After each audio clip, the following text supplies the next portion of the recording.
JulyAmbrose Bierce. Brought to you by BunnySlippers.com. Check out their brand new Dino sound slippers. Slippers that make a roaring sound every 3 steps. Made with greenish, scaly fabric, soft plush uppers, foam footbeds, and non-slip grips on the soles. And 3 white claws on each foot.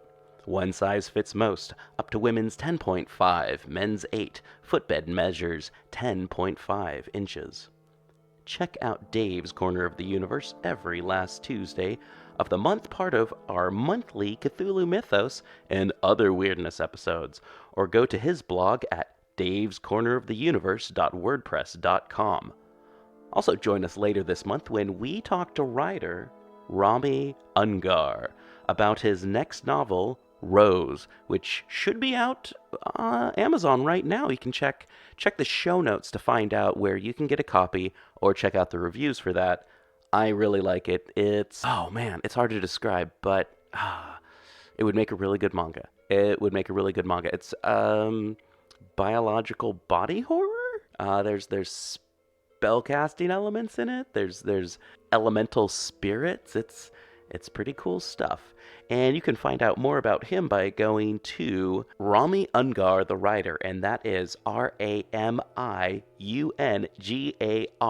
thewriter.com. Special thanks to all of my guests this month. If you want to be a guest on PGTTCM or Black Clock due to your hobbies or professions in academia, arts, literature, relating to weird fiction, gothic, horror, Old English, any of that fun stuff, folklore, Cthulhu Mythos, weird fiction, horror in general, contact us and we'll see what we can do. pgttcm.com/contact to get a hold of us. Black Clock Audio Tales is a daily podcast that reads you a story, either a chapter of a novel or a whole short story. Join us in our exploration of old ghost stories, supernatural fiction, horror tales, folk tales, fantasy, gothic horror, weird fiction, and cosmic horror. And don't forget to join us for our monthly show about the Cthulhu Mythos. Look for our podcast wherever you find your podcasts. We suggest Podbean, Apple Podcasts, or Stitcher. Find us on the web at pgttcm.com and Black Clock Audio on Instagram and Facebook. We've got PGTTCM on Twitter and Black Clock Audio Tales on YouTube. Check out People's Guide to the Cthulhu Mythos on the last Tuesday of each month. Check out our new website at pgttcm.com. Edited by Daniel Spitzer, music by Kevin MacLeod. Produced at Badger's Drift Studio in beautiful North Portland. Recording by Dale Grothman. Immortality by Ambrose Bierce. The desire for life everlasting has commonly been affirmed to be universal. At least that is a view taken by those unacquainted with Oriental faiths and with Oriental character. Those of us whose knowledge is a trifle wider are not prepared to say that the desire is universal, nor even general. If a devout Buddhist, for example, wishes to live always, he has not succeeded in very clearly formulating the desire. The sort of thing that he is pleased to hope for is not what we should call life, and not what many of us would care for. When a man says that everybody has a horror of annihilation, we may be sure that he has not many opportunities for observation, or that he has not availed himself of all that he has. Most persons go to sleep rather gladly, yet sleep is virtual annihilation while it lasts, and if it should last forever, the sleeper would be no worse off after 1,000,000 years of it than after an hour of it. There are minds sufficiently logical to think of it that way, and to them annihilation is not a disagreeable thing to contemplate and expect. In this matter of immortality, people's beliefs appear to go along with their wishes. The man who is content with annihilation thinks he will get it. Those who want immortality are pretty sure they are immortal, and that is a very comfortable allotment of faiths. The few of us that are left unprovided for are those who do not bother themselves much with the matter one way or another. The question of human immortality is the most momentous that the mind is capable of conceiving. If it is a fact that the dead live, all other facts are in comparison trivial and without interest. The prospect of obtaining certain knowledge with regard to this stupendous matter is not encouraging. In all countries but those in barbarism, the powers of the profoundest and most penetrating intellects have been ceaselessly addressed to the task of glimpsing a life beyond this life. Yet today, no one can truly say that he knows. It is as much a matter of faith as ever it was. Our modern Christian nations profess a passionate hope and belief in another world. Yet the most popular writer and speaker of his time, the man whose lectures drew the largest audiences, the work of whose pen brought him the highest rewards, was he who most strenuously strove to destroy the ground of that hope and unsettle the foundations of that belief. The famous and popular Frenchman, professor of spectacular astronomy, Camille Flammarion, affirms immortality because he has talked with departed souls who say that it is true. Yes, monsieur, but surely you know the rule about hearsay evidence. We Anglo-Saxons are very particular about that. M. Flammarion says, I don't repudiate the presumptive arguments of schoolmen. I merely supplement them with something positive. For instance, if you assume the existence of God, this argument of the scholastics is a good one. God has implanted in all men the desire of perfect happiness. This desire cannot be satisfied in our lives here. If there were not another life wherein to satisfy it, then God would be a deceiver. Voilà trot. There is more. The desire of perfect happiness does not imply immortality, even if there is a God. For, 1, God may not have implanted it, but merely suffers it to exist, as he suffers sin to exist, the desire of wealth, the desire to live longer than we do in this world. It is not held that God implanted all the desires of the human heart. Then why hold that he implanted that of perfect happiness? 2. Even if he did, even if a divinely implanted desire entails its own gratification, even if it cannot be gratified in this life, that does not imply immortality. It implies only another life long enough for its gratification just once. An eternity of gratification is not a logical inference from it. 3. Perhaps God is a deceiver. Who knows that he is not? Assumption of the existence of a God is one thing. Assumption of the existence of a God who is honorable and candid, according to our conception of honor and candor, is another. 4. There may be an honorable and candid God. He may have implanted in us a desire of perfect happiness. It may be, it is, impossible to gratify that desire in this life. Still, another life is not implied, for God may not have intended us to draw the inference that he is going to gratify it. If omniscient and omnipotent, God must be held to have intended whatever occurs, but no such God is assumed in Mr. Flammarion's illustration, and it may be that God's knowledge and power are limited, or that one of them is limited. Mr. Flammarion is a learned, if somewhat theatrical, astronomer. He has a tremendous imagination, which naturally is more at home in the marvelous and catastrophic than in the orderly regions of familiar phenomena. To him the heavens are an immense pyrotechnicon, and he is the master of the show and sets off the fireworks. But he knows nothing of logic, which is the science of straight thinking, and his view of things have therefore no value. They are nebulous. Nothing is clearer than that our preexistence is a dream, having absolutely no basis on anything that we know or can hope to know. Of after-existence, there is said to be evidence, or rather testimony, in assurances of those who are in the present enjoyment of it, if it is enjoyable. Whether this testimony has actually been given, and it is the only testimony worth a moment's consideration, is a disputed point. Many persons living this life profess to have received it, but nobody professes, or even has professed, to have received a communication of any kind from one in actual existence of the forelife. The souls are yet ungarmented, if such there are dumb to question. The land beyond the grave has been, if not observed, yet often and variously described, if not explored and surveyed, yet carefully charted. From among so many accounts of it that we have, he must be fastidious indeed who cannot be suited.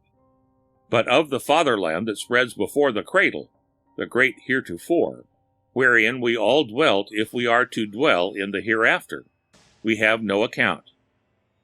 Nobody professes knowledge of that.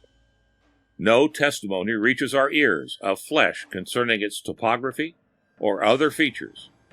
No one has been so enterprising as to wrest from its actual inhabitants any particulars of their character and appearance. And among educated experts and professional proponents of the worlds to be, there is a general denial of its existence. I am of their way of thinking about that. The fact that we have no recollection of the former life is entirely conclusive of the matter. To have lived an unrecollected life is impossible and unthinkable, for there would be nothing to connect the new life with the old, no thread of continuity, nothing that persisted from the one life to the other. The later birth would be that of another person, an altogether different being, unrelated to the first, a new John Smith succeeding to the late Tom Jones. Let us not be misled here by false analogy. Today I may get a thwack a mazzard which will give me an intervening season of unconsciousness between yesterday and tomorrow. Thereafter, I may live a green old age with no recollection of anything that I knew, or did, or was before the accident.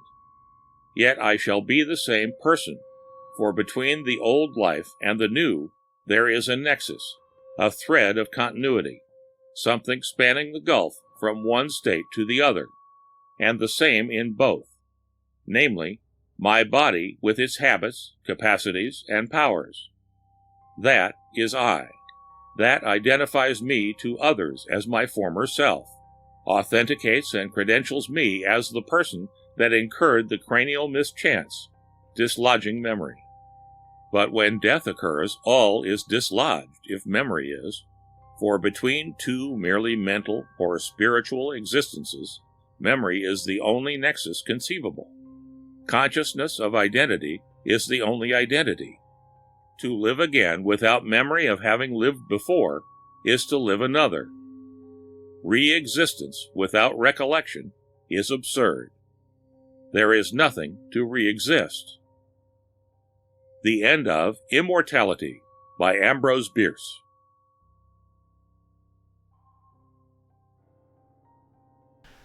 Reading by Bologna Times. The Other Lodgers by Ambrose Bierce.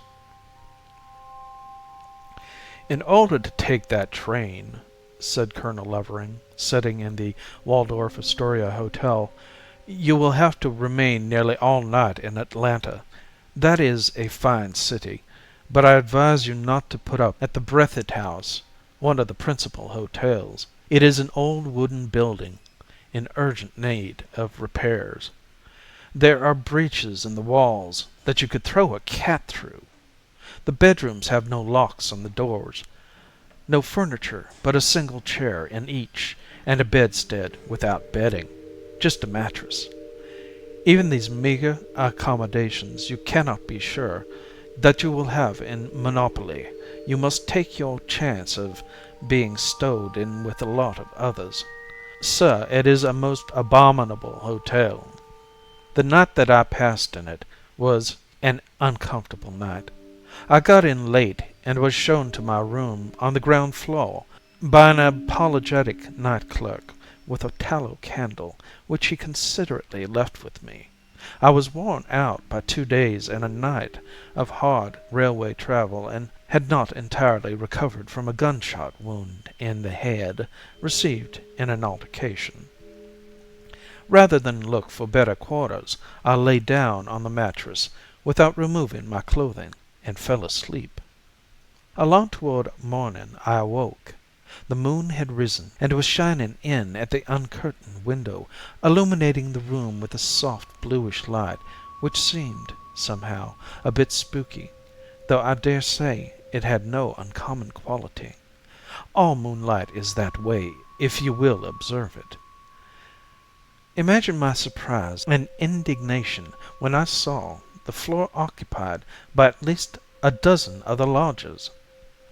I sat up, earnestly damning the management of that unthinkable hotel, and was about to spring from the bed to go and make trouble for the night clerk, him of the apologetic manner and the tallow candle, when something in the situation affected me with a strange indisposition to move. I suppose I was what a story writer might call frozen with terror, for those men were obviously all dead. They lay on their backs, disposed orderly along three sides of the room, their feet to the walls.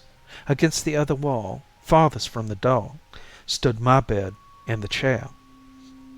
All the faces were covered, but under their white cloths the features of the two bodies that lay in the square patch of moonlight near the window showed in sharp profile as to nose and chin.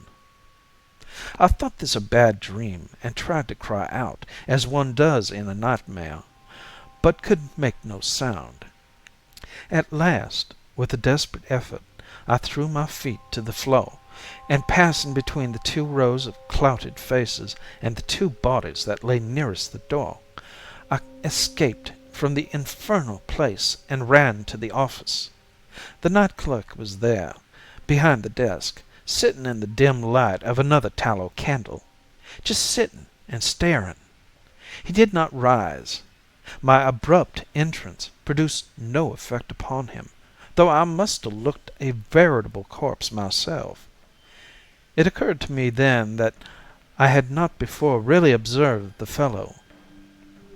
He was a little chap with a colorless face and the whitest, blankest eyes I ever saw.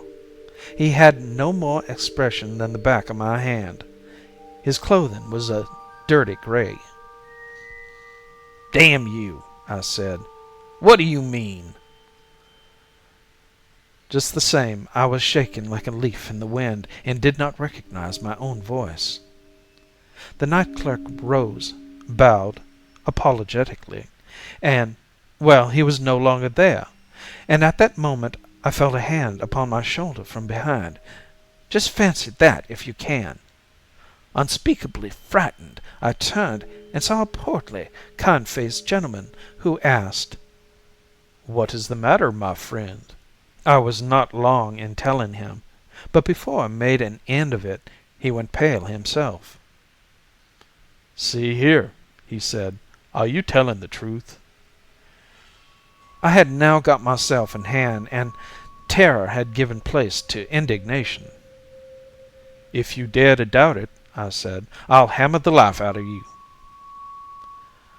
"No," he replied, "don't do that. Just sit down till I tell you. This is not a hotel. It used to be. Afterward, it was a hospital. Now it is unoccupied, awaiting a tenant. The room that you mention was a dead room. There were always plenty of dead. The fellow that you call the night clerk used to be that, but later he booked the patients as they were brought in. I don't understand his being here. He has been dead a few weeks." "And who are you?" I blurted out. "Oh, I look after the premises. I happened to be passing just now, and seeing a light in here, came in to investigate. Let us have a look into that room," he added, lifting the sputtering candle from the desk. "I'll see you at the devil first," said I, bolting out the door into the street. "Sir, that Breathitt House in Atlanta is a beastly place. Don't you stop there." God forbid! Your account of it certainly does not suggest comfort. By the way, Colonel, when did all that occur?" "In September, 1864, shortly after the siege."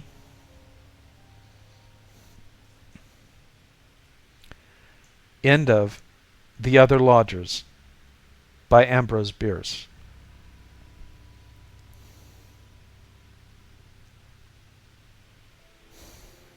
Hey everyone, thanks for listening. Help support the show and keeping it paywall free by going to paypal.me/pgttcm and donate $1 or $5 or whatever you feel, or go to pgttcm.podbean.com and hit that patron button. That will set you up with donating on the regular if you want to keep this show going, if you want to hear 2 episodes of People's Guide to the Cthulhu Mythos a month, or if you want to hear better stories, higher quality stuff on the, I don't know, monthly readings. We'll see what we can do. Okay, so, you can rate, review, and subscribe wherever you find your podcasts. And we just want to say, check out Podbean. It's straight from the source. Apple Podcasts and Stitcher. So next month is going to be August Derleth. Send us any mythos stories that you've written yourself. And we're going to be talking about August Derleth and Arkham House Publishing. Month after that, we're going to have Bronte. So, Andrew Grace is going to be here for that. He's going to be here, probably a lot. October, we're going to have spooky stories, and that's just going to be all kinds of different ghost stories and spooky stories. And then in November, we're going to be going with old English stories, so expect some Beowulf. All right, everyone, thanks again for listening so much, and I hope your podcast that's coming up next is good, and not like a whole bunch of the ends of podcasts that you're like, oh, I don't want to listen to the person at the end talk about stuff, and then you skip. And then at the end of the week, you have all these ends of all these little podcasts and stuff. I always hear myself in those because I'm like, I don't want to listen to myself try and tell myself to help the show get better. Anyway, thanks a lot for listening. If you got all the way to this part, high fives. Send me a link. I mean, not send me a link. Send me a message on Facebook or Twitter or something and said, hey, I got all the way to the end of episodes. # high five. Anyway. You're the best. Keep on going.